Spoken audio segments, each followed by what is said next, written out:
Sakyant on kaakkois-aasialainen perinteinen tatuointityyli ja tekniikka. Sellaisena se on satoja vuosia vanha ja pohjaa tiettävästi Khmerien valtakuntaan jopa kauemmaksikin ajassa taaksepäin. Siihen saattaa törmätä Kambodžassa, Laosissa, jopa Indonesiassa ja Filippiineilläkin. Mutta kaikkein tunnetuinta ja suosituinta se on Thaimaassa, jossa matkaileva helposti törmää näihin perinteisiin kuvioihin ja saattaa ottaa niitä omallekin iholleen. Mitä tulee sanan Sakyant, se juontaa sanasta yantra. Yantra puolestaan on mahdollisimman yksinkertaisesti selitettynä tiettyyn ennalta määriteltyyn muotoon laadittu pyhä teksti tai jopa rukous. Ja tähän sisältyykin Sakyantin syvin olemus, koska vaikka tämä tyyli pitää sisällään lukuisan määrän erilaisia esittäviä aiheita, kuten eläimiä, tiikereitä, käärmeitä, jopa kekkoliskoja, hindulais-buddhistisia jumaluuksia, kuten apinajumala Hanumanin tai maallisen viisauden jumala Ganeshan, niin se tärkein elementti on se pyhä teksti, joka kantajan iholle laaditaan. Se tuo kantajalleen esimerkiksi voimaa, suojelusta, hyvää onnea tai menestystä, positiivisia asioita elämään. Jotta se toimisi asianmukaisesti, tämä kuvio on laadittava alusta loppuun oikeaoppisesti.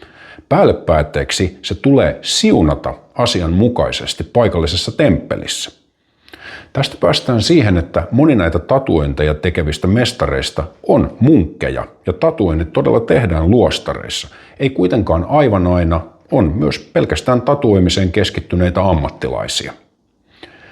Sakyantissa se tatuoinnin sisältö ja merkitys on aivan kaikki kaikessa. Jos se tehdään väärin tai vääränlaiselle henkilölle, josta ei ole kantamaan tätä kyseistä kuvaa, se on sinällään oikein kaunis ja tyylikäs tatuointi, mutta siitä puuttuu se tyypillinen voima, jonka takia sitä todellisuudessa tavoitellaan. Sakyant-työkalu on pitkä metallinen tikku, joskin muitakin krouvimpia materiaaleja välillä käytetään etenkin maaseudulla. Alan mestarit käyttävät hyvin mielellään koristeellisia työkaluja, niissä on kauniita kirjailtuja kuvia ja työkalun päässä saattaa hyvinkin olla jokin jumaluus tai muu koristeaihe. Ja tämän työkalun kärkeen kiinnitetään sitten nippuneuloja, jotka kiristetään siihen. Neulojen lukumäärä vaihtelee käyttötarkoituksen mukaan. Ja asiakas asetetaan usein joko lootusasentoon istumaan tai makaamaan, riippuen siitä, mitä kohtaa työstetään. Ja kun kuva on valmis, niin kuten jo aikaisemmin mainitsin, niin siihen liittyy tiettyjä rituaaleja ja kuvan ottaneen henkilön jopa edellytetään elävän tiettyjen säädösten mukaisesti ja moraalisesti oikein. Tulkinnasta riippuen niin näitä säädöksiä on vaikka kuinka paljon, on tämmöisiä hieman liberaalimpia ja vapaampia elämänohjeita, sitten on konservatiivisempia hyvin pitkiä listoja, on joka toinen asia, jonka joutuu jättämään pois. Moneen näistä sisältyy syvää taikauskoa. Kukin tyylillänsä. Sakyant, kiitos.